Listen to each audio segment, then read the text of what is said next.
திமுகவில் சில பேர் வந்து என்னன்னா மதிமுகவை பொறுத்த வரைக்கும் ஒரு தனித்தன்மையோடு இருக்கக்கூடாது.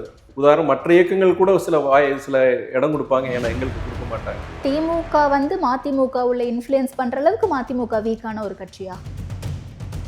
சகோதரர் விஜய் பொறுத்த வரைக்கும் அன்னைக்கு அவர் இருக்கிறார், தோத்தாலும் பரவாயில்ல, அங்க போன ஒரு 20 சீட் நமக்கு கிடைக்கும். அன்னைக்கு அந்த யோசனை அப்பவே தோணி 1.5 வருஷத்துக்கு முன்னாடி நான் சொன்னேன், தலைமை கிட்ட நான் சொன்னேன். தாவேகா கிட்ட கோடிக்கணக்கில் பணம் வாங்கியிருக்கீங்களாமே சார்?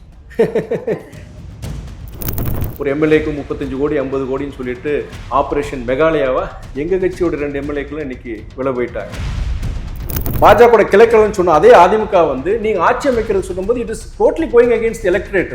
மொத்தத்தில் அடிப்படையா நீங்க காலி பண்ணிட்டீங்களே, நீங்க பீட ஒளிஞ்சுன்னு சொல்லி இது மாதிரி விஷயங்கள்லாம் பீட ஒளிஞ்சுன்னு சொன்னேன் நான். அவங்க நிலைப்பாடு சரியில்லைன்னா நம்ம எதிர்க்கணும், நம்ம அடிமை ஒன்றும் கிடையாது. இதெல்லாம் ஒரு 1.5 வருஷம் 2 வருஷம் முன்னாடியே முடிவு எடுத்திருக்கோம். இப்படிப்பட்ட ஒரு திமுக இந்த மாதிரி ஒரு கேடுகட்ட ஒரு இதெல்லாம் எடுக்கும்போது நாங்க எப்படி கூட இருக்க முடியும்? தாவேகா உள்ள பாஜக ஊடுருவாது அப்படின்றதுக்கான கேரண்டி நமக்கு இருக்காது. பிசிகாவுக்கு அமைச்சரவையில பொறுப்பு கொடுத்துட்டாங்க. இந்த ஒரு காழ்ப்புணர்ச்சியில தான் இப்படியான வார்த்தைகள் எல்லாம் வெளிப்படுது. யாரு இவங்க திமுக தரப்புல வந்து இவங்களுடைய கூலிக்கு மாரடிக்கிற ஒரு கூட்டம் இருக்கு, அவங்க என்ன சொல்லியிருப்பாங்க, நம்ம மேல அதிகமா இந்த மாதிரி அவதூறு கலப்புறாங்களா, இந்த மாதிரி மீம்ஸ் போடுறாங்க செய்யறாங்க, அப்ப ஏதோ மருந்து வேலை செய்யுதுன்னு அர்த்தம்.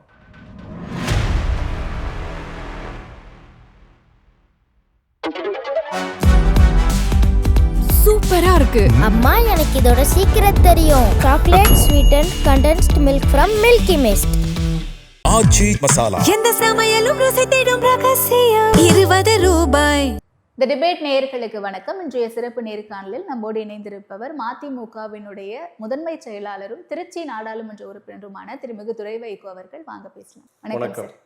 இப்போதைக்கு இருக்கக்கூடிய அரசியல் சூழல்ல மக்கள் மாற்றம் வேணும் அப்படின்னு எதிர்பார்த்தாங்க. அதற்கேற்ற மாதிரியான ஒரு மாற்றம் கிடைச்சிருக்கு. நீங்களும் அவங்களோட கூட்டணியில் இணைஞ்சிருக்கீங்க. அதன் பிறகு நிறைய சலசலப்புகள், நிறைய விஷயங்கள் தொடர்ச்சியா போய்கிட்டு இருக்கு. 50 நாட்கள் ஆட்சியில் இவ்வளோ பிரச்சனையா அப்படின்ற குற்றச்சாட்டுகளும் இருக்கு.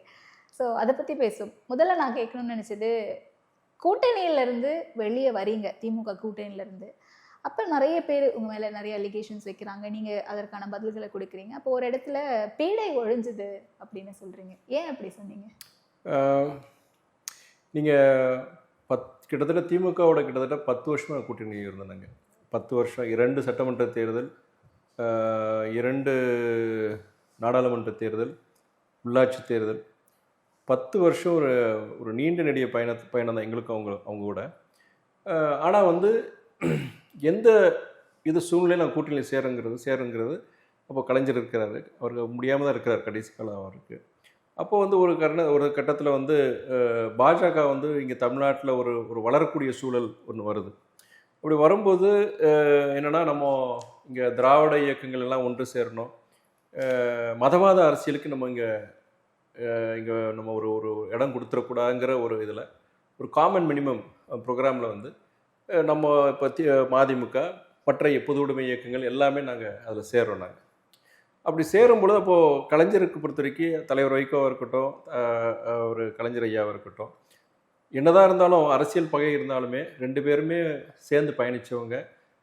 இவர் 2 பேருக்கு மத்தியில் ஒரு ஒரு ஒரு பரஸ்பரமாக 2 பேரும் அவங்களுக்குள்ள இருக்கிற இவர் அவரை ரசிக்கிறது, அவர் இவரை ரசிக்கிறது, 2 பேருக்குள்ள இருக்கிற ஒரு பற்று, அது வந்து அது ஒன்று என்னென்னா, கடைசி காலத்தில் வந்து தலைவர் அவரை போய் பார்க்கும்போது 2 பேருக்கு உள்ள நடக்கிற அந்த இது, அப்போ என்னென்னா, நான் தொடர்ந்து நம்ம திமுக நாங்கள் பயணிப்போம், உங்களுக்கு எப்படி நான் இதாக இருக்கிறேன், அது மாதிரி தம்பி ஸ்டாலின் இருக்குன்னு சொல்லி தலைவர் சொல்கிறாரு. ஸோ அதில் வந்து நாங்கள் திமுக சேர்ந்து பயணிக்கிறோம் இதாகுது. பட் என்ன ஒரு இதுனா, திமுகவில் அதே மாதிரி நான் ஒட்டுமொத்த திமுகவை சொல்ல மாட்டேன். திமுகவில் இன்றைக்கும் நல்ல தோழர்கள் இருக்கிறாங்க. அதாவது அண்ணா கண்ட இது கலைஞரையா வழிநடத்துகிற அந்த இயக்கத்தில் தோழர் இருக்கிறாங்க, தலைவர் மதிக்கிறவங்க, எங்கள் தலைவர் மதிக்கிறவங்க இருக்கிறாங்க. நாங்களும் அதாவது நல்ல சிறப்பாக செயல்படுற அங்கே தலைவர்கள் இருக்கிறாங்க, தொண்டர்கள் இருக்கிறாங்க. அவங்க மேலே இன்ஃபேக்ட் எனக்கு எப்பயுமே இது கிடையாது. குறிப்பிட்ட சில நபர்கள் அவங்களுடைய இது, அவங்க என்னென்னா, நாங்கள் வந்து திமுகவில் உண்மையாக இருந்து ஒரு கூட்டணியில் பொறுத்து உண்மையாக இருக்கிறோம். பல தருணங்களில் கூட்டணியில் இருந்த சில இயக்கங்கள் கூட வேறு ஆப்ஷன்ஸ் எக்ஸ்ப்ளோர் பண்ணும்போது கூட நாங்கள் வந்து அதில் உறுதியாக இருந்தோம். நாங்கள் எந்த எக்காரணத்துக்கு கொண்டும் நாங்கள் வேற ஒரு இன்னொரு கட்சிகள்கிட்டையும் இன்னொரு கூட்டணிக்கிட்ட நாங்கள் பேசுகிறதோ செய்கிறதோ எதுவுமே இல்லை.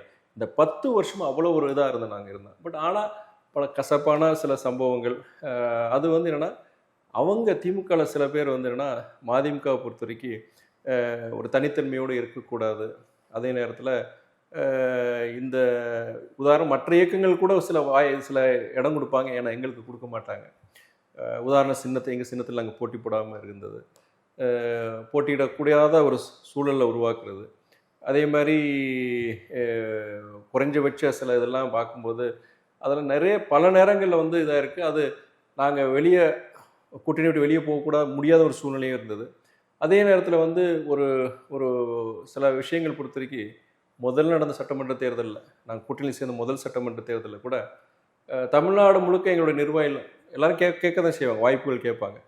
அப்படி இருக்கும்போது என்னென்னா சில இடங்களில் வந்து இல்லை, நீங்கள் நம்ம கட்சியிலேருந்து நம்ம தலைமையிலேருந்து கேட்கல, மேலே நீங்கள் திமுகவில் வந்து நீங்கள் உங்கள் கட்சி கேட்டிருந்தானா நீங்கள் தலைமை நாங்கள் கொடுத்துருப்போம் அந்த சீட்டை அப்படின்னு சொல்லிட்டு சில தோழர்கள் வருத்தப்பட்டது. சில பேர் அங்கே அதனால் வெளியே போனது. அப்போ கூட நாங்கள் வந்து சாதாரணமாக நினச்சோம் நாங்கள். ஆனால் மறுபடியும் போன சட்டமன்ற உள்ளாட்சி தேர்தலையும் அதே மாதிரி சில நடந்தது.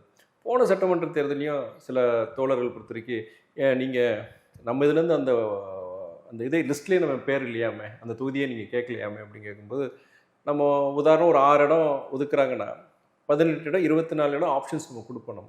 அது நீங்கள் சொல்கிற மாதிரி முக்கியமான நபர்கள் எல்லாமே நம்ம கொடுக்க தான் செய்கிறோம். பட் ஆனால் திட்டமிட்டு என்னென்னா அவங்க வந்து உங்கள் இது கேட்கவே இல்லை, செய்யலை அப்படின்னு கட்சிக்குள்ளே ஒரு குழப்பத்தை உருவாக்குறது. சரி, அப்படி வருத்தப்படுற நபர்களை அவங்க மறைமுகமாக அவங்க கட்சி விட்டு வெளியே போகிற மாதிரி. திமுக வந்து மதிமுக உள்ள இன்ஃப்ளூயன்ஸ் பண்ணுற அளவுக்கு மதிமுக வீக்கான ஒரு கட்சியா? இன்ஃப்ளூயன்ஸ் பண்ணுறது கிடையாது, கட்சிக்குள்ள ஒரு விஷயத்தை திணிக்கிறது, அங்க இருக்கவங்களை பிரெயின் வாஷ் பண்றது. அப்படின்னா வீக்குங்கிற சொல்றதை விட இப்போ அரசியலில் பொறுத்த வரைக்கும் எல்லாருக்கும் அந்த பதவி மேலே எல்லாருக்கும் ஒரு தப்பு கிடையாது. ஆனால் ஒரு இயக்கத்தில் பொறுத்த வரைக்கும் நாங்கள் ஒரு தேர்தல் வரும்போது என்னென்ன வாய்ப்புள்ள இடங்கள் சொல்லி நம்ம கொடுக்குறோம் நம்ம. ஆனால் அதில் உதாரணத்துக்கு சொல்கிற மாதிரி ஒரு 24 இடங்களோட பட்டியல் நம்ம கொடுக்குறோம். அந்த 24 இடங்கள் வந்து உண்மையிலே முக்கியஸ்தர்கள் எல்லாருக்கும் நம்ம அதில் கேட்டிருப்போம். ஆனால் அந்த குறிப்பிட்ட அந்த மாவட்டத்தில் எங்கள் கட்சிக்காரர்கிட்ட அந்த மாவட்டத்தில் இருக்கிற ஒரு ஆளுமையோ ஒரு அமைச்சரோ கூப்பிட்டு, என்ன நீங்கள் உங்கள் இந்த தொகுதியை கேட்கல, உங்களுக்குன்னு உங்கள் கட்சி தலைமை இதே எடுக்கலையே, முயற்சி எடுக்கலையேன்னு சொல்லும்போது அந்த நபர் பொறுத்த வரைக்கும் அது வருத்தப்படுறது செய்கிறது. அது வந்து எப்படின்னா ஒரு அது அந்த நம்பக்கூடிய அளவில் அந்த இது கொடுக்கும்போது தலைமை மேலே அதில் நிறைய பேரை வந்து அதில் தெளிவுபடுத்திக்கிட்டாங்க. நீங்கள் இப்போ உதாரணம் கட்சி தலைமைக்கிட்ட கேட்குறது, அவங்க நேரடியாக பார்த்து வருத்தப்படுறது நாங்கள் சொல்லும்போது அதை புரிஞ்சுக்கிறோம். ஆனால் அதில் சில பேர் ஒரு சிலர் பொறுத்த வரைக்கும் கட்சிக்கு தலைமைக்கு எதிராக திரும்பக்கூடிய ஒரு இதை உருவாக்கி, அதுதான் நான் சொல்ல வரேன். இது வந்து ஒரு பேட்டர்னாக ஒரு சட்டமன்ற தேர்தல், 2 சட்டமன்ற தேர்தலில் கடைசியாக நடந்த இந்த சட்டமன்ற தேர்தலில் அது மாதிரி யுக்திகளை கையாளும் பொழுது அப்போ ஒரு திட்டமிட்டு இது பண்ணுறாங்க, திட்டமிட்டு ஒரு குழப்பத்தை உருவாக்குறாங்க. நம்ம கட்சியை அவங்க பலவீனப்படுத்துறதுக்கு இது ஒரு திட்டமிட்ட ஒரு முயற்சியை நாங்கள் பார்க்க ஆரம்பித்தோம். நாங்கள் அதுவே என்னென்னா சில பேர் வந்து அது மாதிரி வெளியே போகும்போது எங்ககிட்ட வந்து அவங்க வந்து எங்கள் கட்சியில் வந்து சேரணும்னு நினைக்கிறாங்க, நாங்கள் உங்களுக்காண்டி நாங்கள் இது பண்ணுறோம் அப்படியும் சொல்லுவாங்க. ஆனால் அதை பின்னாடி இயக்கிறது இவங்களாக தான் இருப்பாங்க. அவங்க இது என்னென்னா இப்போ முதுகு பின்னாடி ஒரு கத்தியை வச்சுக்கிட்டு நாங்கள் வெளியே உடனே அதுக்கு நாங்கள் அந்த நேரத்துலேயே சரி நாங்கள் எதிர்த்து வெளியே போனான்னு வச்சுக்கோங்க, இனியும் எங்களுக்கு டேமேஜ் எங்களுக்கு ஜாஸ்தியாக இருந்திருக்கு. ஓகே, நீங்கள் ஒரு அடுத்த கேள்வி கேட்பீங்க. எந்த வகையிலனா இப்போ அந்த சில பேர் எடுக்கிறாங்களே அவங்கள வச்சுட்டு இனி ஒரு கட்சிக்குள்ள பிளவு உருவாக்குறதோ சில நபர்களை இழுக்கிறதுக்கு உண்டான முயற்சியில் நாங்கள் பண்ணுவோம். அவங்க ஆளுங்கட்சி இருக்கும்போது உங்களுக்கு இன்னொரு சிறிய கட்சி ஒரு கூட்டணியில் இருக்கும்போது பலவீனப்படுத்துறது பல யுக்திகளை கையாளலாம். அந்த யுக்திகளை கையாளலாம். ஓகே, ஆனால் பலருக்கும் இருந்த கேள்வி அதுதானே சார். அப்பவே வந்து சொல்லியிருக்கலாம், பின்னாடி இந்த நேரத்துல வந்து தாவேகா ஜெயிச்ச பிறகு இவங்களோட போறதுக்காக இந்த மாதிரி சொல்றது எல்லாமே வந்து ஒரு ஆதாயத்துக்கான ஒரு அரசியல். சரி, ஒன்று கேட்குறேன் உங்ககிட்ட. 10 வருஷம் அந்த கூட்டணியில் இருக்கிறோம் நாங்கள். அப்போது எங்களுக்கு வந்து எங்கள் சின்னத்தில் நிற்கணும்னு நாங்கள் நினைக்கிறோம். நாங்கள் அது இயற்கையான ஒன்று தான். அப்போது கடைசி 10 நாளைக்கு முன்னாடி 2 வாரத்துக்கு முன்னாடி நீங்கள் உதயசூரியன் சின்னத்தில் தான் நிற்கணும் அப்படின்னு நிர்பந்தப்படுத்தும் போது ஒரு அரசியல் இயக்கம் கடைசி நேரத்தில் என்ன செய்ய முடியும்னு கேட்குறேன். இப்போ நான் எனக்கு வந்து பதவி வேண்டாம், எங்கள் தலைவருக்கு வேண்டாம்னு நினைக்கலாம், சில பேர் கட்சியில் இருக்கிற முக்கியஸ்தர்கள் நினைக்கலாம். ஆனால் பெரும்பான்மையான கட்சிக்காரங்களுக்கு வந்து தேர்தல் வரும்போது அவங்களுக்கு ஒரு வாய்ப்பு, ஒரு மக்கள் பிரதிநிதியாக இதாகிறதுக்கு வாய்ப்பு. அந்த கடைசி இக்கட்டான சூழ்நிலையில் நாங்கள் போகும்போது வெளியே போக முடியுமா? வெளியே போனால் இப்போ சொல்கிறீங்களா ஆதாயத்துக்காண்டி நீங்கள் உங்களை மாதிரி பத்திரிக்காரங்க சொல்கிறீங்க இல்லையா, அந்த நேரத்தில் எவ்வளோ பெரிய குற்றச்சாட்டு வைக்கலாம் கடைசி நேரத்தில். இந்த நேரத்தில் இந்த காரணத்துக்காண்டி அவங்க கூட்டணி போகிறாங்க, இதுக்காண்டி போகிறாங்க அப்படின்னு சொல்லிட்டு ஒரு அவப்பெயரும் ஒரு அவதூறம் இது பண்ணுறதுக்கான ப்ளஸ் எங்களுக்குமே அந்த நேரத்தில் ஒரு தேர்தல் அரசியல் இருக்கும்போது இப்போ திராவிட கழகம் மாதிரி தேர்தல் அரசியல் இல்லாத ஒரு இயக்கம்னு வேலை, ஒரு தேர்தல் அரசியலில் இருக்கிற ஒரு இயக்கம். நாங்கள் வந்து இப்போது எங்களுக்கு கட்சியில் முக்கியஸ்தர்கள் இல்லாட்டும் கட்சியில் பல பேருக்கு அது இருக்கும், தேர்தல் நேரமும் நம்ம ஒரு வாய்ப்பு அப்படின்னு நினைக்கும். அப்படி அந்த நேரத்தில் வெளியே போகும்போது கட்சி இனியும் பலவீனமாகிறதுக்கு வாய்ப்புகள் இருக்குது. அப்போ கடைசி நேரத்தில் இப்படிப்பட்ட நிர்பந்தங்கள் கொடுக்கும்போது நாங்கள் எங்களுக்கு வந்து என்னன்னா ஒரு வழி இல்லாமல் அந்த நேரத்தில் ஏற்றுக்கக்கூடிய ஒரு சூழ்நிலை நாங்களே வர என்ன பண்ணுறது நாங்கள். இல்லை நீங்களே சொல்லியிருக்கீங்க sir, I am not sure about the words எக்ஸாக்டாக எனக்கு தெரியல, பட் ஆனால் சொந்த சின்னத்தில் நிற்க முடியாத ஒரு சூழல் வந்துச்சுன்னா லைக் அது தற்கொலைக்கு சமம் அப்படின்ற மாதிரி சம்திங். ஸோ அப்படியான ஒரு சூழல் வரும்போது இந்த இடத்துல சட்டமன்ற தேர்தலில் இப்படி ஒரு சிக்கல் ஒரு ப்ரெஷர் கொடுக்குறாங்கன்னா அந்த இடத்துலையும் ஃபைட் பண்ணியிருக்கலாம். எப்படி 10 வருஷம் நீங்கள் பயணிக்கிறீங்க, என்னுடைய நாடாளுமன்ற தேர்தலையே இதே மாதிரி பிரச்சனை வருது. நான் வந்து அந்த நேரத்தில் வந்து இது முடியவே முடியாது அப்படி இருந்தால் பரவாயில்லைங்க, கேண்டிடேட் வேணால் மாற்றிக்குவாங்கன்னு சொல்லிட்டு உறுதியாக அந்த இதில் இருக்கிறாங்க. எல்லாருமே எப்படி எதிர்பார்க்க முடியும்? எங்களுடைய கட்சி இதுக்குள்ளேயே நாங்கள் பேசும்போது நான் மாத்திரம் கிடையாது, பல முக்கியஸ்தர்கள் பேசுகிறாங்க. இந்த தடவை சட்டமன்ற தேர்தல் வரும்போது கண்டிப்பாக போன தடவை வந்து அவங்க வேறு வழி இல்லாமல் நமக்கு அந்த இது பண்ணாங்க. இந்த தடவை பொறுத்த வரைக்கும் எண்ணிக்கையும் குறைப்பாங்க, அதே நேரத்தில் சின்ன இதுலேயும் பொறுத்த வரைக்கும் அவங்க உதயசீன் சின்னத்தில் தான் நிற்கிறதுக்கு உண்டான ஒரு வற்புறுத்தலை உருவாக்குவாங்க அப்படின்னு நாங்கள் சொல்கிறோம். பட் என்னென்னா நீங்கள் சொல்கிற மாதிரி ஒரு நாங்கள் மாத்திரம் கிடையாது, தமிழ்நாட்டில் வந்து 2 அணிகள், ஒன்று பாஜக அதிமுக, இன்னொன்று பார்க்கும்போது அதை எதிர்க்கக்கூடிய திமுக தலைமையான கூட்டணி. சகோதரர் விஜய் வந்து வராரு, பட் யாருமே வந்து எதிர்பார்க்கல இவ்வளோ தூரம் வெற்றி பெறுவார்னு எதிர்பார்க்கல. அப்படி போகும்போது இந்த கூட்டணியில் எந்த பிளவும் வந்துடக்கூடாது, அதுக்குண்டான சூழ்நிலை உருவாயிடக்கூடாது எல்லாரும் பேசுகிறோம். அப்போ நாங்கள் மாத்திரம் மதிமுக மாத்திரம் நாங்கள் இந்த சின்ன பிரச்சனைக்காண்டி நாங்கள் வெளியே போனோன்னா எங்கே போக முடியும் கேட்குறேன். நான் என்னுடைய இது வந்து 1 வருஷத்துக்கு முன்னாடியே 1.5 வருஷத்துக்கு முன்னாடியே என்னுடைய நாடாளுமன்ற தேர்தல் முடிஞ்ச உடனே நான் தலைமைகிட்ட என்ன சொன்னேன்னா, நீங்கள் அடுத்த சட்டமன்ற தேர்தல் பொறுத்த வரைக்கும் இவங்க வந்து நம்ம ஒழுங்காக நம்ம நடத்த மாட்டாங்க, நம்ம எண்ணிக்கையும் குறைப்பாங்க, சின்னத்துலேயும் நமக்கு வந்து நம்ம சின்னத்தில் நிற்க விட மாட்டாங்க. அப்படி இருக்கும்போது நம்ம இந்த கூட்டணியில் தொடரணும். அப்போயே நான் என்ன சொல்கிறேன்னா, இந்த கூட்டணியில் தொடரணும், நமக்கு வேறு வழி இல்லை. ஏன்னா இன்றைக்கி பிஜேபியை எதிர்க்கக்கூடியது இவங்ககிட்ட தான் இருக்குது. நம்ம ஒரு 3வது அணியோ இல்லாட்டி தான் அதுக்கு உண்டான வாய்ப்புகள் கிடையாது. ஆனால் ஒருவேளை நம்மளை ரொம்ப அவமானப்படுத்தி ரொம்ப நம்ம சிரமப்படுத்தி அப்படி இருக்கும்போது பரவாயில்ல, நிற்க வேண்டாம். சகோதரர் விஜய் பொறுத்த வரைக்கும் அன்னைக்கு அவர் இருக்கிறார், நம்ம அப்போ ஜெயிப்போன்னு எதிர்பார்க்கல, தோத்தாலும் பரவாயில்ல, அங்கே போனால் ஒரு 25 சீட் நமக்கு கிடைக்கும். அன்னைக்கு அந்த யோசனை அப்பவே தோணி 1.5 வருஷத்துக்கு முன்னாடி நான் சொன்னேன், தலைமை கிட்ட நான் சொன்னேன். தலைமை என்ன சொன்னாங்க? தலைமை பொறுத்த வரைக்கும் அவங்க இது ஒரு பெரிய டிசிஷன். இப்போ நானாக இருந்தானா ப்ராப்ளி அந்த டிசிஷனை எடுத்திருப்பேன் நான். பட் வந்து தலைமையை பொறுத்த வரைக்கும் இது யாருமே எதிர்பார்க்கலையே, இந்த மாற்றத்தை யாருமே எதிர்பார்க்கல. அப்படி இருக்கும்போது அப்படிப்பட்ட ஒரு முடிவு வந்து இனியும் அரசியல் ரீதியாக நமக்கு ஒரு பெரிய தற்கொலையாக முடியலாம் அப்படின்னு நினச்சிட்டு அவங்க அந்த இது எடுக்காமல் இருந்திருக்கலாம். அப்போ நான் வந்து இந்த இது சொன்னேன், நம்ம அப்படி நம்மளை சிரமப்படுத்தி அவமானப்படுத்தினா பரவாயில்ல, நம்ம இது ஒரு ஆப்ஷனாக கூட பிளான் பியை நம்ம வச்சுக்கலாம்னு நம்ம சொன்னது. அது சொல்லாமலாம் கிடையாது. ஸோ மாற்று இதெல்லாம் எங்களுக்கு இருந்தது, எனக்கு இருந்தது. ஆனால் எனக்கு மாத்திரம் கிடையாது, கட்சியில் இருக்கிற அந்த ரேங்க் அண்ட் ஃபைல் சொல்லுவாங்க இல்லையா, நிர்வாகிகள் தொண்டர்கள் பல பேர்கிட்ட வந்து அந்த சிந்தனை கிட்டத்தட்ட கடைசி தேர்தலுக்கு 1 வருஷத்துக்கு முன்னாடி அந்த சிந்தனை வந்துருச்சு. நம்ம இவங்க கூட பயணிக்க முடியாது, இவங்க நம்மகிட்ட நல்லா வச்சுக்க மாட்டாங்க, இவங்க குறைந்தபட்சம் அந்த மரியாதை கூட நமக்கு கிடைக்காது அப்படின்னு இது பண்ணாங்க. பட் என்னென்னா தலைமையை பொறுத்த வரைக்கும் நம்ம 10 வருஷமாக ஒரு முடிவு எடுத்து பயணிச்சுட்ருக்குறோம். இது இந்த நேரத்தில் நம்ம எடுத்த என்ன, கடந்த காலங்களில் நம்ம மேலே ஒரு அவதூறு கிளப்பின மாதிரி இவங்க இதுக்காண்டி போடுறாங்க, இதுக்காண்டி சின்ன பிரச்சனையை சொல்ல மாட்டாங்க, இல்லை எண்ணிக்கை பிரச்சனை கூட சொல்ல மாட்டாங்க, வேறு மாதிரி மீடியா எல்லாமே இன்றைக்கி அவங்க கையில் தான் இருக்கு. கிட்டத்தட்ட தாவேகா கிட்ட கோடிக்கணக்கில் பணம் வாங்கியிருக்கீங்களாமே சார், அதுதான் சொல்ல வந்தீங்க. அது இல்லை, அந்த மாதிரி அவதூறுகள் எல்லாமே கிரியேட் பண்ணுவாங்க, செய்வாங்க. நீங்கள் ஒன்று கமெண்ட் சொல்கிறீங்க, அதுக்கு முன்னாடி நானும் சொல்லிடுறேன். பணம் இன்றைக்கி யார்கிட்ட இருக்குது? பணம் ஜனங்கள்கிட்ட ஒரு தொகுதிக்கு கிட்டத்தட்ட 20 கோடி குறைஞ்சபட்சம். முன்னாள் அமைச்சர்கள் ஆளுமைகள்லாம் 80 கோடி 100 கோடி 120 கோடியெலாம் தொகுதிக்கு செலவு பண்ணியிருக்கிறாங்க. பணத்தை கொடுத்து ஓட்டை வாங்கிடலான்னு பார்த்தாங்க, அது நடக்கலை. அதுக்கப்புறம் ஒரு சூழ்நிலை வரும்போது எந்த ஒரு அதிமுக திமுகவும் ஓரணியில் சேர்றதுங்கிறது யாரும் கனவுளோட நம்ம எதிர்பார்த்துருக்க மாட்டோம். அதிமுக பாஜக கூட்டணியை பொறுத்த வரைக்கும் என்ன விமர்சனம் வச்சாங்கன்னா, பாஜகவுடைய கிளைக்கழகமாக அதிமுக செயல்படுதுன்னு ஒரு குற்றச்சாட்டை திமுக தலைவர்களே எல்லா இடத்துலையும் பேசுனாங்க. அப்படிப்பட்ட அதிமுக வந்து ஆதரவு கொடுத்து நீங்கள் கவர்மெண்ட் நீங்கள் ஃபார்ம் பண்ணுங்கள், அதுக்கு எந்த இதில் நாங்கள் அது பொருளாதார இதாக இருக்கட்டும் எதாக இருந்தால் நாங்கள் பார்த்துக்குறோன்னு சொன்னாங்க.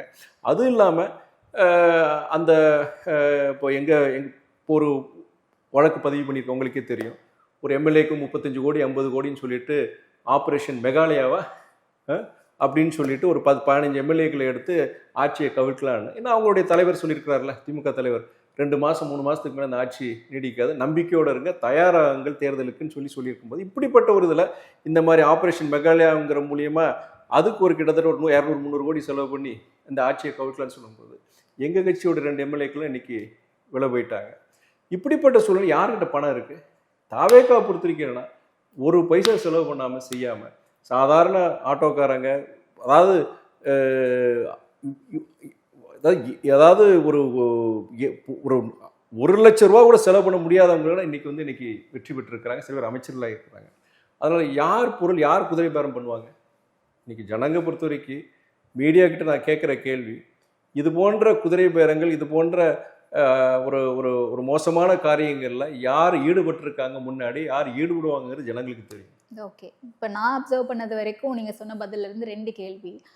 திமுக ஒரு சட்டமன்ற தொகுதிக்கு 15 to 20 கோடி வரைக்கும் செலவு பண்றாங்க, நாடாளுமன்ற தொகுதிக்கு 40 கோடி வரைக்கும் செலவு பண்றாங்க அப்படின்னா, அப்ப திமுகவோட கூட்டணியில் இருக்கும்போது மதிமுகவுக்காக திமுக செலவு பண்ணலையா? அப்ப அந்த நேரத்துல உங்களுக்கு வந்து அது இனிச்சுதா? இன்னைக்கு வந்து சந்தர்ப்பவாத அரசியல் பண்றீங்க அப்படின்ற ஒரு என்னோட அலிகேஷன்ல நான் பேசும்போது நீங்க பத்திரிகையில தானே என்ன சொன்னேன், நான் கூட்டணி கட்சிகள் உட்பட நான் வந்து சொல்லும் போதே ஒரு சட்டமன்ற தேர்தலில் ஒரு தொகுதிக்கு 20 கோடி செலவு பண்ணுறாங்க, நாடாளுமன்ற தொகுதியில் பொறுத்து 40-50 கோடி செலவு பண்ணுறாங்க, கூட்டணிகள் கட்சிகள் உட்படங்கிற வார்த்தையை நான் ஸ்ட்ரெஸ் பண்ணேன். அப்போனா மதிமுக எல்லா கட்சிகள் எல்லாம் சேர்ந்து தான் அவங்க பண்ணுறாங்க. பட் செலவு பண்ணுறது யார்? எங்ககிட்ட அந்த அளவுக்கு பணமும் கிடையாது, அந்த உண்டான அந்த மெக்கானிசம் அந்த இது பண்ணுறதுக்கு உண்டான அந்த இது எங்களுக்கு கிடையாது. அது அவங்க ஒரு தேர்தல் யுக்தியை வச்சு அவங்க கையாளுறாங்க, வெற்றி ஒன்றே இலக்குங்கிற வச்சு அவங்க பண்ணுறாங்க. நாங்கள் இருந்துக்கிட்டு இல்லை எங்கள் இதில் மொத்தம் நீங்கள் பண்ண முடியாது கூடாது அப்படின்னு நாங்கள் எப்படி சொல்ல முடியும்? ஓவராலாக எல்லா கூட்டணி கட்சிகளுக்கும் அந்த மாதிரி அவங்க ஒரு யுக்தியை கையாண்டு செயல்படுறாங்க, இது பண்ணுறாங்க. நான் அதை மறுக்கவும் இல்லையே. என்னுடைய குற்றச்சாட்டிலே என்ன சொல்கிறேன்னா, கூட்டணி கட்சிகள் உட்பட தான் சொல்கிறேன் நான். ஸோ எங்களுக்கு சேர்த்து அவங்க பண்ணாங்க, இது பண்ணாங்க, அது ஒரு மோசமான விஷயம்தான், அது மறுக்கிறது கிடையாது. நீங்கள் அதை வந்து ஏன் அப்போவே வந்து நீங்கள் இது பண்ணியிருக்க வேணாமே செய்யலாமே நீங்கள் சொல்கிறீங்க. ஒரு அரசியலில் பொறுத்த வரைக்கும் ஒரு திமுக இருக்கட்டும் அதிமுக இருக்கட்டும், அவங்க இந்த மாதிரி ஒரு யுக்திகளை கடந்த 20-25 ஆண்டுகளாக கையாண்டுட்டு இருக்கிறாங்க. அது எங்களை போன்ற சிறிய இயக்கங்கள் பொறுத்த வரைக்கும் இது நாங்கள் பிடிக்குதோ பிடிக்கலையோ we have to sail with it, அவ்வளோதான். நாங்கள் போய் இல்லை இதெல்லாம் பண்ண முடியாது செய்ய முடியாது அப்படின்னு சொல்ல முடியும். திமுக அங்கே இருக்கிற திமுக தோழர்களே ஏற்றுக்குவாங்களா? தேர்தல்னாலே ஒரு திருவிழா மாதிரி செலவு பண்ணுவாங்க, செய்வாங்க, எல்லாம் இது பண்ணுவாங்க. நாங்கள் அது வேண்டான்னு சொன்னாலுமே அதை அங்கே இருக்கிற கூட்டணி கட்சியில் இருக்கிற அந்த தோழர்களே அந்த தொண்டர்களே அதை விரும்புவாங்களா? அது it is totally against the political system. அது நாங்கள் விரும்பலையோ அப்படிப்பட்ட ஒரு தப்பான விஷயங்களுக்கும் நாங்களும் வேறு வழி இல்லாமல் நாங்கள் இது பண்ண வேண்டியது ஒரு சூழ்நிலை இருந்தது. கூட்டணியிலிருந்து வெளியே வந்த உடனேயே அதிமுக திமுக ஒன்றிணைய பேச்சுவார்த்தை நடந்துச்சு, அதுவும் ஒரு காரணம்னு சொல்லிட்டு. அண்ட் இந்த பக்கம் தாவேக்கால இருந்து விஜய் அவர்களுமே பேசினாங்க. முதலமைச்சரே வந்து ரிசைன் பண்ண சொன்னாரு 2 எம்எல்ஏக்களையும், நானே வந்து பிரச்சாரம் பண்ண சொல்றேன் அப்படின்னு சொல்லிட்டு அடுத்த நாள் மாத்தி பேசுறாரு. ஏன் இந்த யார் மாத்தி பேசுனாங்க? உங்களுடைய தலைவர் வந்து அவர் வந்து தெளிவாக வந்து இட் வாஸ் அ மிஸ்கம்யூனிகேஷன் தான். அடுத்த நாள் 1 இல்லை 2-3 ப்ரெஸ் மீட்டில் அதை தெளிவாக சொல்லியிருந்தாரு. இது வந்து சகோதரர் விஜயோ முதலமைச்சரோ இது சொல்லலை. எங்களுக்கு என்னன்னா டெக்னிக்கலி ஸ்பீக்கிங் அவங்க எங்களுடைய எம்எல்ஏக்கள் கிடையாது. எங்களுடைய சட்டமன்ற உறுப்பினர் பொறுத்த வரைக்கும் சட்ட ரீதியாக பார்க்கும்போது அவங்க மதிமுகவுடைய சட்டமன்ற உறுப்பினர் கிடையாது. ராஜினாமா செய்ய சொல்லி அவங்க திமுக உறுப்பினராகி திமுகவுடைய சட்டமன்ற உறுப்பினராக அவங்க செயல்படுறாங்க. அப்படி இருக்கும்போது அவங்க எப்போ அதிமுக பாஜக கூட்டணியை வந்து அவங்க அரசமைக்கிறதுக்கு ஒரு வாய்ப்பு உருவாக்குறாங்களோ, நாங்கள் எதுக்காண்டி கூட்டணியில் சேர்ந்த திமுக பாஜக எதுக்கிறதுக்காண்டி தான் நாங்கள் அந்த கூட்டணியில் சேர்ந்தோம். எதுக்காண்டி இப்போ பொது உடைமை இயக்கங்கள் காங்கிரஸ் நாங்களே வெளியே வந்தோன்னா, என்னைக்கு நீங்கள் மறைமுகமாக பாஜகவுக்கு ஆதரவு கொடுக்க ஆரம்பிச்சிங்களோ, என்னைக்கு அதிமுகவுக்கு நீங்கள் ஆதரவு கொடுக்க ஆரம்பிச்சிங்களோ, அப்போவே பார்த்தீங்கன்னா அவங்க இருக்க முடியாது, இந்த கூட்டணியில் இருக்க முடியாதுன்னு சொல்லிட்டு வெளியே வந்ததுக்கப்புறம் எங்களுடைய சட்டமன்ற உறுப்பினர்கள் பொறுத்த வரைக்கும் அவங்க திமுகவுடைய சட்டமன்ற உறுப்பினராக இருக்கிறாங்க. அப்போ வேண்டாம், ராஜினாமா பண்ணுங்க அப்படின்னு சொல்லிட்டு, அது இயற்கை தானே, அது குறைஞ்சபட்சம் அது கண்டிப்பா செய்ய வேண்டிய ஒரு விஷயம். அது நாங்க ராஜினாமா பண்ண வேண்டியது. முதலமைச்சரே அதை சொன்னதா முத நாள் சொல்லி முதலமைச்சர் வாய்ப்பு அவர் எதுக்கு சொல்லணும்? அவங்களுக்கு மெஜாரிட்டி கிடைச்சிருச்சு, அவங்களுக்கு மெஜாரிட்டி கிடைச்சாச்சு, சட்டமன்றத்திலே அதுக்கு மெஜாரிட்டி அவங்க ப்ரூவ் பண்ணிட்டாங்க. அதுக்கப்புறம் எங்களுக்கு தேவை என்ன அவசியம் இருக்கு? இது தாவேக்காக்கு இருக்கோ இல்லையோ, எங்களுக்கு வந்து என்னன்னா எங்களுடைய உறுப்பினர்கள் அவங்க ராஜினாமா பண்ணி திமுக உறுப்பினர் ஆக சொல்லி அவங்க திமுக சின்னத்தில் போட்டி போட போகும்போது இன்னைக்கு நாங்கள் கூட்டணி வரும் முதல் வேலை அதான் நாங்கள் செய்வோம். நாங்கள் போதும்னு சொல்லி பீட ஒளிஞ்சுன்னு சொல்லி இது மாதிரி விஷயங்கள் தான் பீட ஒளிஞ்சுன்னு சொன்னேன் நான். கடைசியில ஆரம்பத்துல கேட்ட கேள்விக்கு இப்பதான் பதில். ஆமா, அந்த வலி கோபம் எங்க கட்சிக்கு நீங்க யோசிச்சு பாருங்க. ஒரு அரசியல் அவ்வளவு காட்டமான விமர்சனம் தேவையா சார்? ஆமா ஏங்க, ஒரு அரசியல் இயக்கத்தில் இருக்கிறீங்க, உங்களுடைய அடிப்படை உரிமை என்ன? ஒரு தேர்தலில் அந்த கட்சியில நீங்க ஒரு மக்கள் பிரதிநிதியை போட்டி போடும் போது அந்த கட்சியுடைய ஒரு உறுப்பினரை நீங்க போட்டி போடணும். ராஜினாமா பண்ண வச்சு அவன் அந்த கட்சியில உறுப்பினர் ஆக்கி இன்னொரு கட்சியில போய் அவன் போட்டி போடுறது எவ்வளவு ஒரு கேவலமான ஒரு செயல் அது.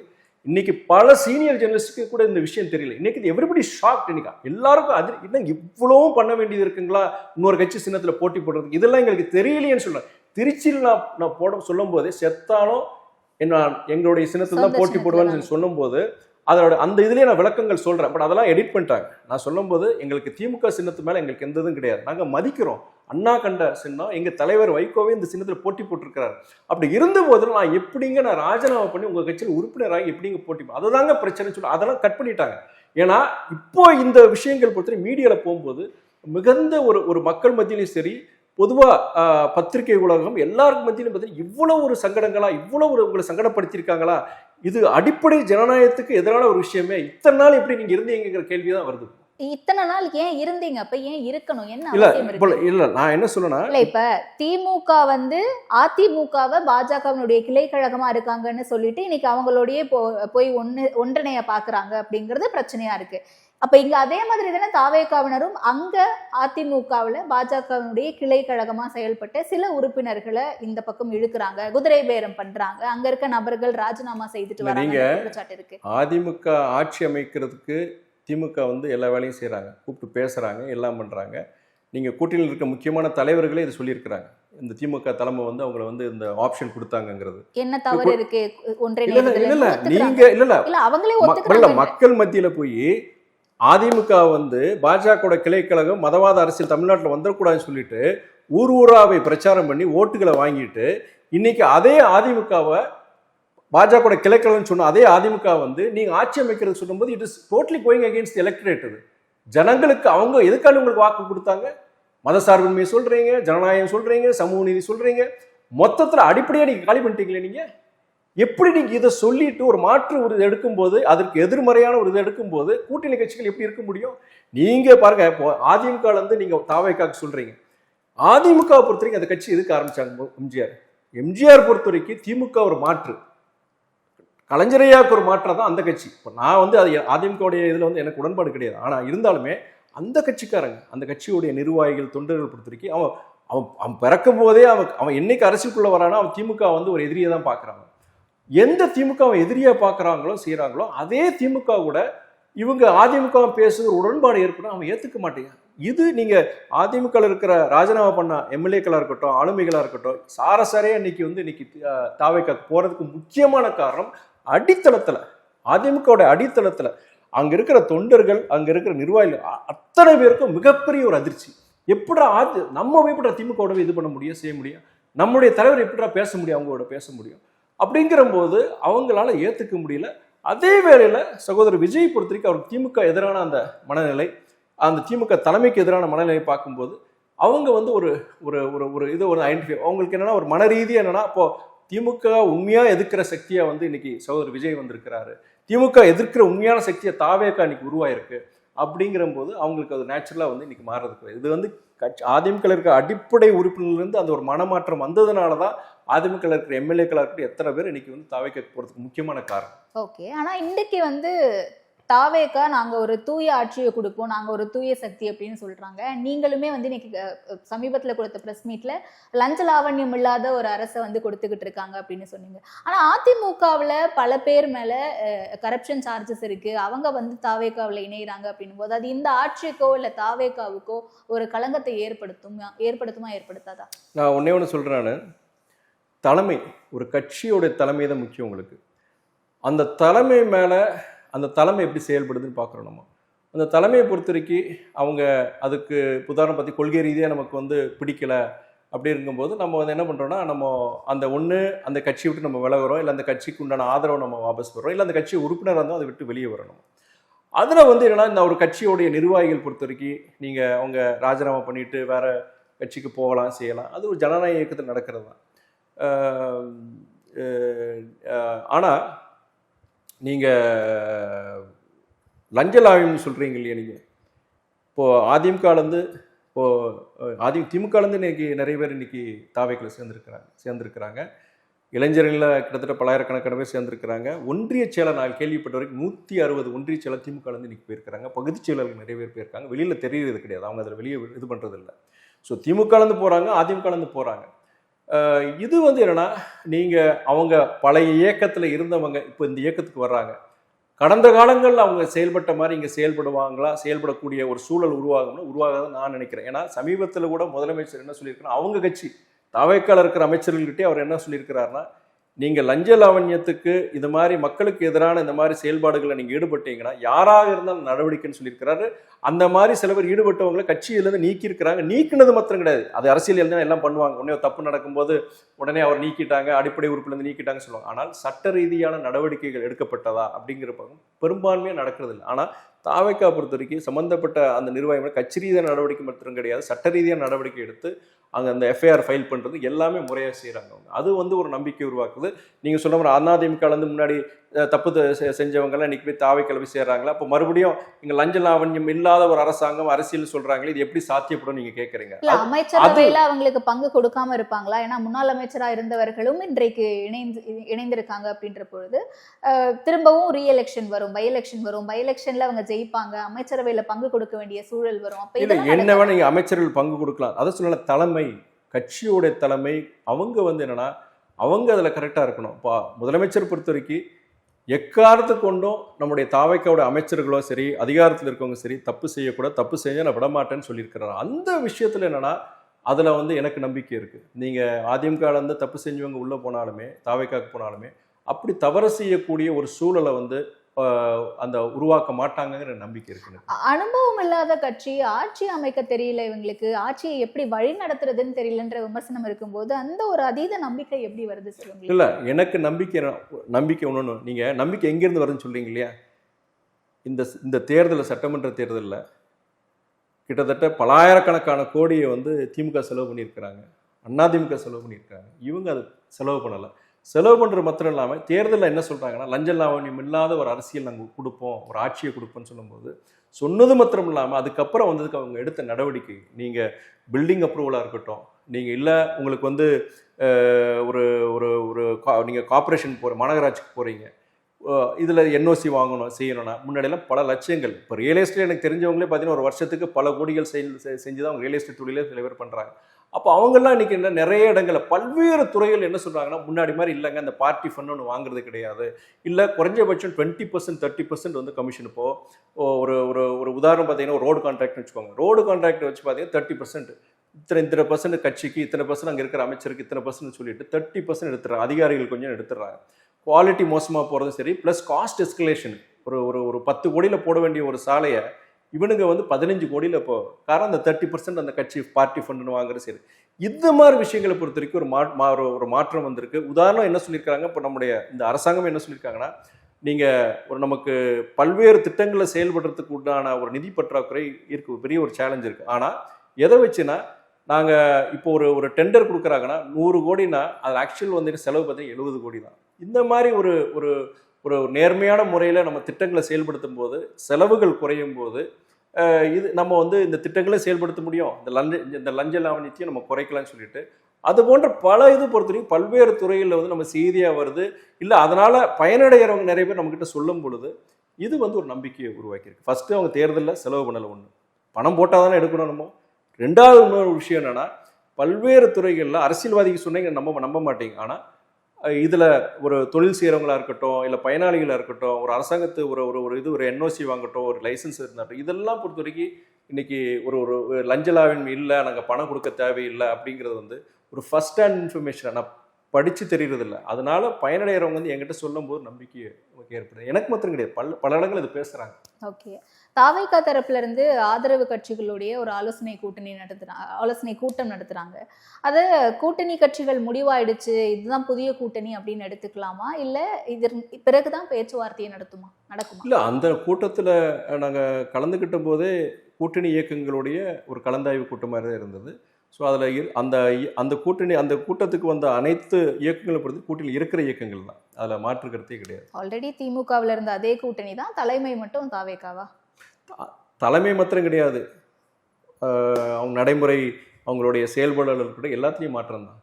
கூட்டணி தலைமை மாத்திரம் மாற்றம் கிடையாது, செயல்பாடுகளையும் மாற்றம் இருக்க போய் தான் நாங்கள் எல்லாமே இங்கே வந்திருக்கோம். நாங்கள் ஓகே, ஒரு கூட்டணியின் கீழே வந்தாச்சு. ஆனால் திருமாவளவன் அவர்கள் நாங்கள் இன்னும் திமுகவோட தோழமையோட தான் இருக்கோம் அப்படின்னு சொல்றாரு. அமைச்சரவையில் எங்க பங்கேற்றாலும் நாங்கள் வந்து இந்த பக்கம் அந்த ஒரு நட்பு தொடரும்னு சொல்றாரு. அதற்கு திரு வைகோ அவர்களுடைய தலைவர் வந்து காட்டமான விமர்சனம் வைக்கிறாரு. நோபல் பரிசே கொடுக்கலாம் அவருடைய பேச்சுக்கு அப்படின்னு சொல்லிட்டு. அதை தொடர்ந்து இந்த வாதம் நீண்டுகிட்டே இருக்கு. என்ன நீங்க அதை வந்து இந்த வாதம் நீண்டுகிட்டே இருக்குன்னா அதை நீண்ட வைக்கிறதே நீங்க தான், உங்களை மாதிரி ஆட்கள் தான். அது அண்ணன் திருமாவை பொறுத்த வரைக்கும் என்ன கான்டெக்ட்ல அவர் சொன்னாருங்கிறத அவர் தெளிவுபடுத்தியிருக்கிறாரு. தலைவர் வைகோவை பொறுத்த வரைக்குமே அவர் வந்து அதுக்கப்புறம் அதை வளர்க்க விடலை. ரெண்டு பேருமே பார்த்தீங்கன்னா அண்ணன் திருமாவை பொறுத்த வரைக்கும் அவர் அரசியலுக்கு வந்தது, அவர் அரசியலை பொறுத்த வரைக்கும் அவர் இன்ஸ்பயர் ஆனது பல விஷயங்கள் வந்து தலைவர் வைகோவுடைய அவருடைய செயல்பாடுகள், அவருடைய பேச்சாற்றல், இதெல்லாம் வந்து பல பொது கூட்டங்களே பேசியிருக்கிறாரு. தலைவர் வைகோவை பொறுத்த வரைக்குமே அண்ணன் திருமா மேலே அளவற்ற ஒரு மரியாதை வச்சிருக்கிறாங்க. அரசியலை கடந்து பொறுத்தவரை ரெண்டு பேருக்கிட்டையும் ஒரு நல்ல ஒரு புரிதல் இருக்குது. என்ன தனிப்பட்ட முறையில் துரை வைகோவை பொறுத்த வரைக்கும் அரசியலுக்கு அப்பாற்பட்ட எனக்கும் அண்ணன் திருமாவுக்கும் மிகப்பெரிய ஒரு நல்ல ஒரு உறவு இருக்குது. நான் பல இடங்களுக்கு போகும்போது மதிமுகவுடைய சிவப்பு கருப்பு சிவப்பு கொடியோட அடுத்தபடியாக பார்த்தீங்கன்னா நம்முடைய விடுதலை சிறுத்தைகளுடைய இயக்க தோழர்கள் அவங்களுடைய வரவேற்பு சரி, ஏன் திருச்சி தொகுதியை பொறுத்த வரைக்கும் அவ்வளோ தூரம் நல்லா எங்களோட அந்நியமாக பழகுறாங்க. ஸோ இது வந்து நான் இதான் நினைக்கிறேன், இது கடந்து போகணும்னு தான் நினைக்கிறேன் நான். ஓகே, ஏன்னா அந்த இடத்துல வந்த விமர்சனம் என்னன்னா, விசிகாவுக்கு அமைச்சரவையில் பொறுப்பு கொடுத்துட்டாங்க, மதிமுகவால் அதை பெற முடியல உதயசூரியன் சின்னத்தில் நின்னதுனால. ஸோ அந்த ஒரு காழ்ப்புணர்ச்சியில தான் இப்படியான வார்த்தைகள் எல்லாம் வெளிப்படுது அப்படின்னு ரொம்ப கடுமையான விமர்சனங்கள் வந்துச்சு. யாரு இவங்க திமுக தரப்புல வந்து இவங்களுடைய கூலிக்கு மாரடிக்கிற ஒரு கூட்டம் இருக்கு, அவங்க என்ன சொல்லியிருப்பாங்க. என்னங்களை பொறுத்த வரைக்கும் என்னன்னா, நாங்கள் வெளிப்படையே சொல்கிறோம், என்னை பொறுத்த வரைக்கும் விசிக தோழர்கள் பொறுத்த வரைக்கும் மதிமுக மேலேயும் சரி, தலைவர் மேலேயும் சரி, என் மேலே குறிப்பாக என் மேலே அவ்வளோ ஒரு நல் உறவில் இருக்கிறாங்க. கடந்த காலம் ரெண்டு பேரும் சேர்ந்து பயணிச்சிருக்கிறோம், நாங்கள் மக்கள் நல கூட்டணியில் பயணிச்சிருக்கிறோம். ரெண்டு அண்ணன் திருமாவுக்கும் சரி, தலைவர் வைகோவுக்கும் சரி நல்ல ஒரு உறவு இருக்குது. எங்களுக்கு அவங்க வளரணும்னு நினைக்கிறோம். நாங்கள் அண்ணன் திருமா வளரணும், விசிக வளரணும், அது வளர்ந்த ஒரு நல்ல விஷயமாக தான் நாங்கள் பார்க்குறோம். நாங்கள் அவங்க அமைச்சர்கள் வன்னியரசு அமைச்சராக இருக்கிறாரு, ஒரு நல்ல ஒரு வாய்ப்பு விசிகேக்கு மாத்திரம் கிடையாது, அண்ணன் வன்னியரசுக்கு நல்ல ஒரு வாய்ப்பாக நாங்கள் பார்க்குறோம். நான் மன ரீதியாக தலைவர் வைக்க ரொம்ப சந்தோஷப்பட்டு ஃபோன் பண்ணி அவர் பேசி வன்னியரசுக்கிட்ட பாராட்டினார், நான் பாராட்டினேன். இது நாங்கள் மதிமுக விசிக்க நான் அதை தனியாக பார்க்கல, இப்படிப்பட்ட ஒரு இயக்கத்தில் வந்து இப்படி ஒரு வாய்ப்பு கிடைச்சிருக்குங்கிறது சந்தோஷம் தான் நாங்கள் பட்டோம். ஓகேனா இன்றைக்கு திரு விஜய் அவர்களுக்கு, முதலமைச்சருக்கு நான் கவச குண்டலமாக இருந்து செயல்படுவேன் அப்படின்னு திரு வைகோ அவர்கள் சொல்கிறாரு. நான் இதே டைலாக்கை தான் வந்து ஸ்டாலின் அவர்களுக்கும் சொன்னார். போகிற இடமெல்லாம் இதையே தான் மாற்றி பேசிக்கிட்டு இருக்காரு அப்படின்னு. நாங்கள் சரியாக தான் இருந்திருக்கிறோம். நாங்கள் அதிமுக இருக்கும்போது, அந்த கூட்டணியில் இருக்கும்போது உண்மையாக இருந்தோம். அவங்க உண்மையாக இருந்தாங்கங்கிறது அது ஒரு கேள்விக்குறி. திமுக கிட்டேயும் நாங்கள் இந்த கடந்த 10 வருஷம் நாங்கள் பயணிச்சுமே உண்மையாக தான் இருந்தோம். ஆனால் அவங்க திமுக இயக்கத்தை சொல்ல, திமுக நாங்கள் மதிக்கிறோம், திமுக இன்றைக்கும் அங்கே இருக்கிற நிர்வாகிகள், அங்கே இருக்க தொண்டர்கள் மேலே நாங்கள் மரியாதை வச்சுருக்கிறோம். ஒரு பவர் சென்டர் ஒரு சிலர் அவங்க வந்து சரியில்லை. நாங்கள் உண்மையாக இருந்தோம். தலைவர் உண்மையிலே சொன்ன மாதிரி கலைஞரையாட்ட சொல்லும்போது கடைசி வரைக்கும் நான் உங்ககிட்ட ஒரு இதாக இருந்த மாதிரி நம்ம தம்பிக்கிட்டையும் நான் உறுதுணையாக இருப்பேன்னு சொன்னார். அதில் இதே கிடையாது. ஆனால் இவரும் அப்படி இருக்குன்னு நினைச்சாரு. எங்களுக்கெல்லாம் அதான் வருத்தம், ஏன் இப்படி போய் நம்ம அங்கே இருக்கணுங்கிறது தான். அவங்களுடைய நிலைப்பாடு திமுக, அந்த பவர் சென்டர், திமுகங்கிற இயக்கம் கிடையாது, அந்த பவர் சென்டருங்கிறது வந்து அவங்களோட நிலைப்பாடு. கட்சியாக இருக்கட்டும், மதிமுக இருக்கட்டும், மதிமுகவுடைய தலைமையாக இருக்கட்டும், இதை வந்து அவங்க கபலீகரம் பண்ண நினச்சி தான் நினச்சாங்க அவங்க. ஸோ நீங்கள் சொல்கிற மாதிரி கடைசி வரைக்கும் நான் வந்து அவங்களுக்கு கவசமாக இருப்பேன், இதாக இருப்பேன். அவங்க நிலைப்பாடு சரியில்லைன்னா நம்ம எதிர்க்கணும். நம்ம அடிமை ஒன்றும் கிடையாதுங்க. இது வந்து என்ன மாதிரி இருக்கவங்களுக்கு இதெல்லாம் ஒரு 1.5 வருஷம் 2 வருஷம் முன்னாடியே முடிவு எடுத்திருக்கணும்.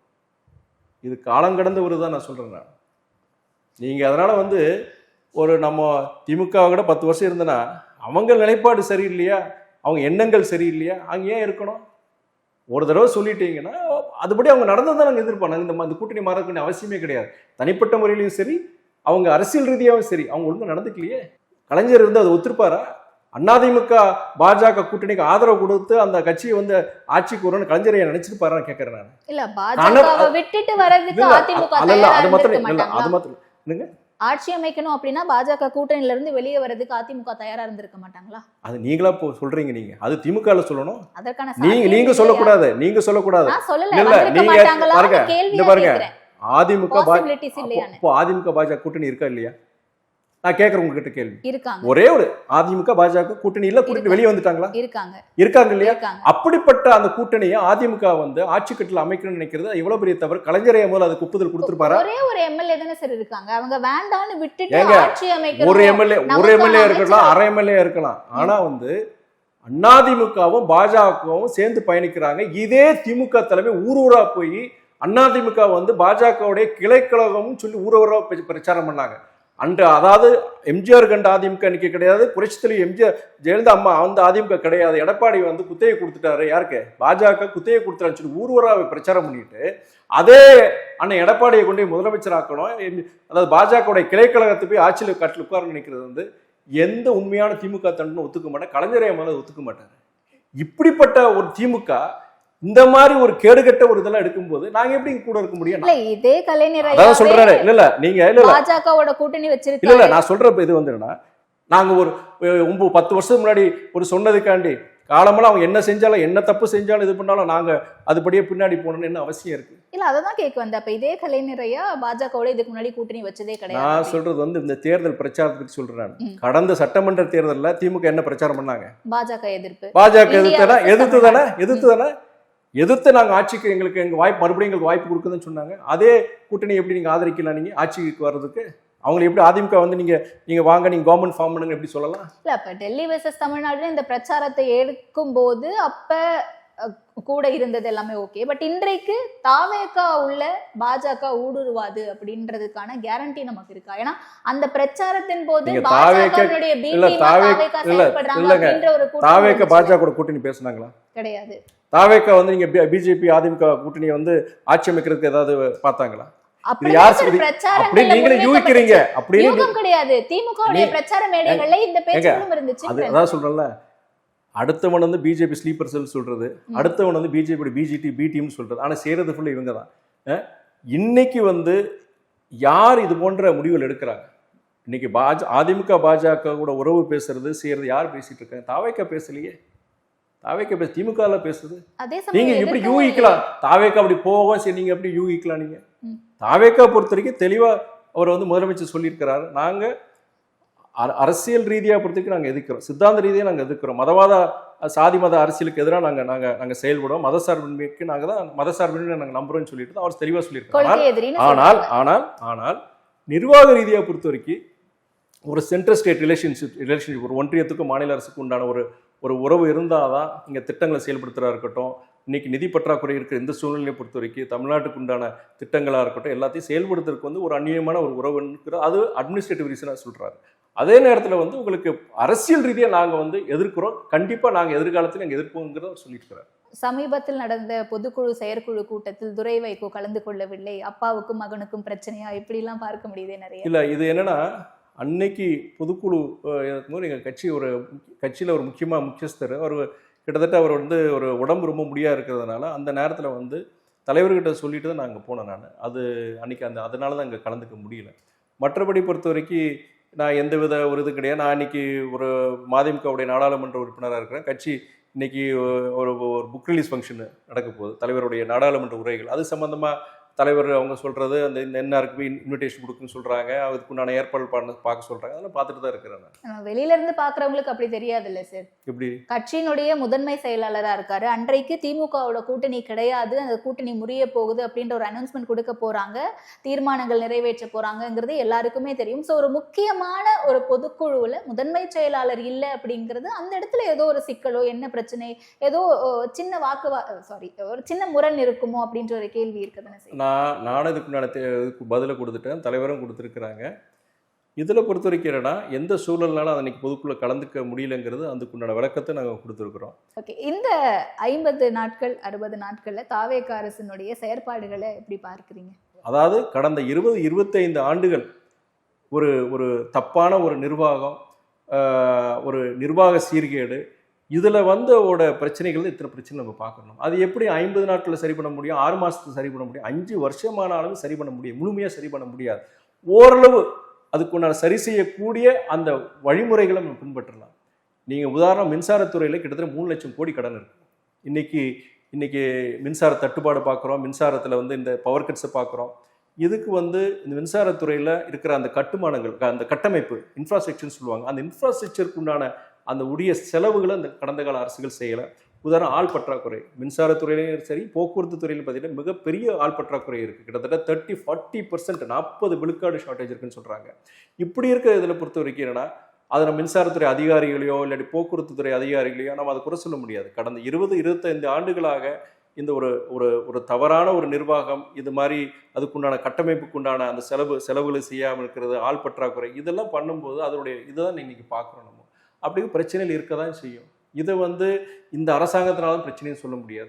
அதே நேரத்தில் எஃப்ஐஆர் பொறுத்த வரைக்கும் இன்றைக்கி எங்கெங்கெல்லாம் தவறுகள் நடக்குது எல்லா இடத்துலையும் எஃப்ஐஆர் பதிவு பண்ணுறாங்க. முன்னாடி ஆட்சியில் பொறுத்த வரைக்கும் இதே பத்திரிக்கையாரை என்கிட்ட கேட்பாங்க, திமுக என்னங்க நீங்கள் சட்டம் ஒழுங்கு போச்சிங்க, இங்கே இவ்வளோ மோசமாக இருக்குது இவ்வளோ மோசமாக இருக்குன்னு ஒவ்வொரு ப்ரெஸ் மீட்லேயும் நான் போன 5 வருஷத்தில் என்கிட்ட கேட்பாங்க. நான் அப்போ என்ன சொன்னேன், நான் வட மாநிலங்கள் பார்க்கும்போது தமிழ்நாடு இவ்வளோ பரவாயில்லைங்க, இங்கேயும் தவறுகள் நடக்கு. ஆனால் ஒரு வளரும் நாடுகளில் இதெல்லாம் நம்ம கண்டிப்பாக 100% நம்ம பண்ணிட முடியாது. ஆனால் தவறுகள் நடக்கும்போது அதுக்குண்டான வழக்குகளை பதிவு பண்ணுறாங்க, அதே நேரத்தில் அதுக்குண்டான நடவடிக்கை எடுக்கிறாங்க.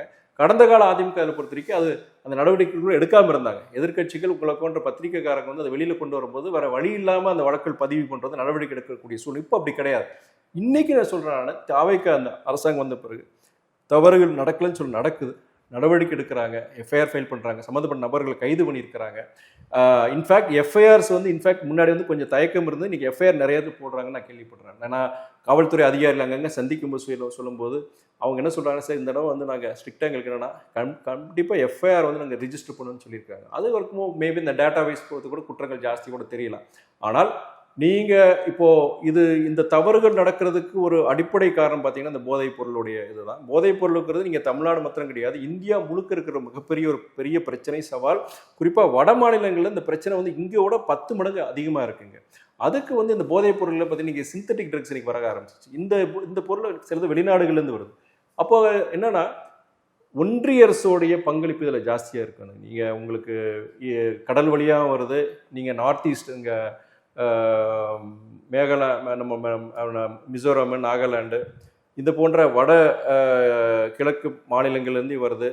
இப்போது தாலிபான் அந்த ஆப்கானிஸ்தானில் தாலிபான் ஆட்சி வந்ததுக்கப்புறம் அங்கே ஆப்கானிஸ்தான் குறைஞ்சிருச்சு. ஆனால் பாகிஸ்தான்லேருந்து நிறைய நீங்கள் பஞ்சாப், ராஜஸ்தானில் பார்டர் ஸ்டேட்ஸ் நமக்கு அங்கேருந்து ட்ரோன் மூலியமாக நிறைய இது வருது உங்களுக்கு. இதெல்லாம் ஒன்றிய அரசு கொஞ்சம் கட்டுப்படுத்தினா செஞ்சானா, ப்ளஸ் மாநில அரசுகளோடைய பங்களிப்பு இருக்குது. இது இப்போ உதாரணம் பார்த்தீங்கன்னா தென் மாநிலங்களை பொறுத்த வரைக்கும் ஒரு கூட்டு முயற்சி எடுக்கணும்னு சொல்லிட்டு சமீபத்தில் கூட நீங்கள் படிச்சிருப்பீங்க. கேரளாவுடைய உள்துறை அமைச்சர் திரு ரமேஷ் சென்னித்தலா அவர்கள் அவங்க வந்திருந்தாங்க, நம்முடைய முதலமைச்சர் பார்த்துருந்தாங்க. ஸோ தென் மாநிலங்கள் எல்லாம் சேர்ந்து காவல்துறை அதிகாரிகள் சேர்ந்து இது ஒரு கூட்டு முயற்சி நம்ம எடுக்கலாம். இது போன்ற கூட்டு முயற்சிகள் மாநில ஒன்றிய அரசுகள் சேர்ந்து பண்ணால் இந்த போதை கலாச்சாரத்தை கொஞ்சம் கம்மி பண்ணனா இந்த ஓரளவு குற்றங்களை நம்ம குறைக்கலாங்கிறத என்னுடைய கணிப்பு. இது முழுக்க அரசாங்கம் மாத்திரம் சொல்லிட முடியாது. இந்த இது பொறுத்த வரைக்கும் போதைப்பொருள் கலாச்சாரம் வீடுகள்லேருந்தே அது ஆரம்பிக்கணும். பேரண்ட்ஸ் பசங்க என்ன பண்ணுறாங்க, இது பண்ணுறாங்க. ஏன்னா இன்னைக்கு பெண் பிள்ளைகள் பள்ளிகளில் கூட அந்த போதைப் பொருளுடைய பயன்பாடு இருக்கிற மாதிரி நமக்கு செய்திகள் வருது. இப்போ இல்லை, திமுக ஆட்சி காலங்கள் அதிமுக ஆட்சி காலங்கள் இருந்தது. ஒரு மீம் ஒன்று பார்த்தேன் சார் சமீபத்தில். வைகோ அவர்கள் விஜயகாந்த் அவர்களோட கூட்டணி வச்சாங்க, இன்னைக்கு அந்த கட்சி எங்க இருக்குன்னே தெரியல, இப்ப விஜயோடைய கூட்டணி வச்சிருக்காங்க, அடுத்து அவ்வளவுதான் தாவேகா நிலைமை அப்படின்ற மாதிரி. ஸோ இப்படி இவ்வளவு மீம்ஸ் போட்டு கிண்டல் செய்யக்கூடிய அளவுக்கு மதிமுக கட்சி இருக்கு, நீங்க பாக்குறீங்களா? எப்படி புரிஞ்சுக்கலாம் அது? அவங்க எங்களுக்கு கிண்டல் பண்றாங்க, எங்களை இது மாதிரி பண்றாங்கன்னா வலிச்சிருக்குன்னு அர்த்தம். யாரு அந்த மீம்ஸ் போடுறவங்க? யார்? திமுக தான் இருக்கு, வேற யாரு? திமுகவுடைய தூண்டுதல தான் பண்றாங்க. அவங்களுக்கு அப்போ வலிக்குதுன்னு அர்த்தம். அப்போ வலிக்குதுன்னா எங்களுக்கு சந்தோஷம் தான். மீம்ஸ் போட எவ்வளோ இணையத்தில் அவ்வளவு தரைக்குறை, என்னையும் சரி தலைவரையும் சரி கட்சியை பற்றி அவ்வளவு தரைக்குறை. அதாவது பொலிட்டிசைஸ்டு ஒரு அரசியல் ரீதியாக விமர்சனங்கள் வைக்கலாம். ஆனால் தனிப்பட்ட தனிப்பட்ட முறையில் அநாகரிகமாக அவதூறுகளை இந்த மாதிரி இணையத்தில் போடுறது செய்யும்போது கட்சிக்காரர் நிறைய பேர் வந்து கோவப்படுவாங்க செய்வாங்க. நான் இன்ஃபேக்ட் சிரிப்பேன். நான் இன்ஃபேக்ட் நம்ம மேலே அதிகமாக இந்த மாதிரி அவதூறுகள் கலப்புறாங்களா, இந்த மாதிரி மீம்ஸ் போடுறாங்க செய்கிறாங்க, அப்போ ஏதோ மருந்து வேலை செய்யுதுன்னு அர்த்தம். அப்போ இனியும் நம்ம நல்லா செய்யணும்னு நினைப்பேன். ஒரே ஒரு நிறைவான கேள்வி சார், திருச்சி கிழக்கில் நீங்க போட்டியிட போறதாகவும் வின் பண்ண பிறகு அமைச்சரவையில பங்கேற்க போறீங்க அப்படின்ற சில தகவல்கள் இருக்கே. அந்த மாதிரி எந்தவித அந்த பேச்சுக்கு இடம் கிடையாது. என்கிட்ட திருச்சியில் வந்து 1 மாதத்துக்கு முன்னாடி ப்ரெஸ் மீட்டில் ஏர்போர்ட்டுக்கு வெளியில் இந்த கேள்வியை கேட்டாங்க. அது இந்த மாதிரி நீங்கள் திருச்சியை வந்து நீங்கள் மதிமுக கேட்குறதுக்கு வாய்ப்பு இருக்காங்கன்னு சொல்லும்போது, இல்லை சொல்லிக்கிறாங்க, அது மாதிரி முயற்சி எடுக்கிறாங்க சொன்னால் அது வந்து தப்புங்க. அவங்க தாவேக்க நின்று அதில் ஜெயிச்சிருக்கிறாங்க. முறைப்படி அவங்க தான் நிற்கணும். நாங்கள் மதிமுக கேட்குறதே தப்புன்னு நான் சொல்லியிருந்தேன் 1 மாதத்துக்கு முன்னாடி ப்ரெஸ் மீட்டில். சரிங்க சார், தெளிவான விளக்கங்களை கொடுத்தீங்க. நேரத்திற்கு ரொம்ப நன்றி.